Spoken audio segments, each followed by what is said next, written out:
Bonjour à tous, aujourd'hui nous sommes le week-end et le week-end, Didou n'est pas à la crèche. Donc le week-end, je cuisine pour lui, ce qui est tout à fait normal puisque c'est mon enfant et que j'ai décidé de l'avoir. J'ai investi dans le NutriBaby qui est vraiment super chouette et c'est le XL, donc je peux mettre 3 aliments différents dedans. J'avais envie de vous montrer une petite recette, mais il y a une petite spécificité ce week-end, c'est que je prends un petit pot. Donc c'est un petit pot de petits pois. Pourquoi petits pois? Parce que monsieur à la crèche doit manger des petits pois, voilà, 2 fois par mois. Donc on m'a demandé, madame, pouvez-vous faire goûter des petits pois à Didou? Et j'ai dit, évidemment. Mais le seul problème, c'est que ce n'est pas de saison. Je ne le savais pas du tout parce que je ne mange jamais de petits pois. La seule solution que j'ai trouvée, c'est d'avoir des petits pois en boîte. Évidemment, ce ne sont pas des boîtes, je vais dire, avec du sel, du conservateur, etc. Ce sont des boîtes pour bébé. Donc ici, c'est de la marque Olvarit. Il y a juste des petits pois dedans et de l'eau de cuisson. Donc c'est exactement ce que je veux pour mon fils.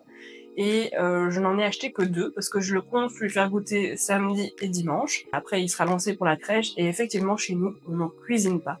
Donc évidemment si monsieur raffole, monsieur adore, je lui en ferai, mais mon compagnon et moi n'aimons pas trop les petits pois.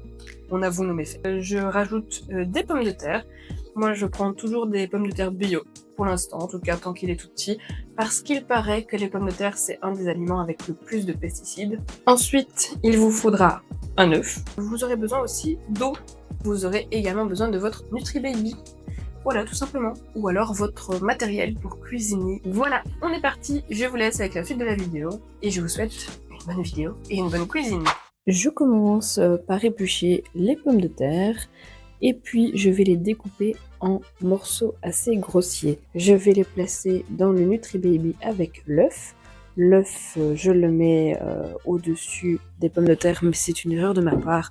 L'expérience m'a montré qu'un œuf devrait être mis directement au niveau de la vapeur, parce que sinon les pommes de terre vont absorber, on va dire, la vapeur et l'œuf va cuire moins vite. À savoir que je laisse les pommes de terre cuire 25 minutes et l'œuf, je le laisse 15 minutes pour en faire un œuf cuit dur. Et je vais peser les portions. Comme mon fils a 5 mois, il est en pleine période d'introduction de l'œuf et la pédiatre nous a conseillé d'introduire certains grammages. Donc cette semaine-ci, c'est 15 grammes d'œuf par portion. Donc là, je prépare 2 repas. Donc on mixe bien le tout et malheureusement, l'œuf est un aliment qui se mixe assez mal, je trouve. Ensuite, on passe au goûteur professionnel renommé Didou qui va nous donner son humble avis.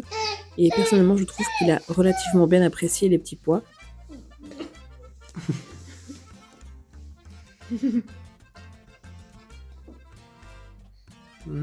Petit pois.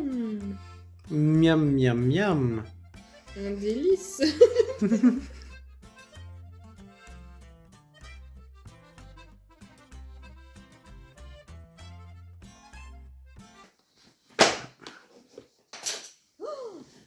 Qu'est-ce qu'elle a fait, maman? Qu'est-ce qu'elle a fait, maman? J'ai marché dans le petit pois. Oh shit, petit pois, Didou. Mais pourquoi tu filmes ça?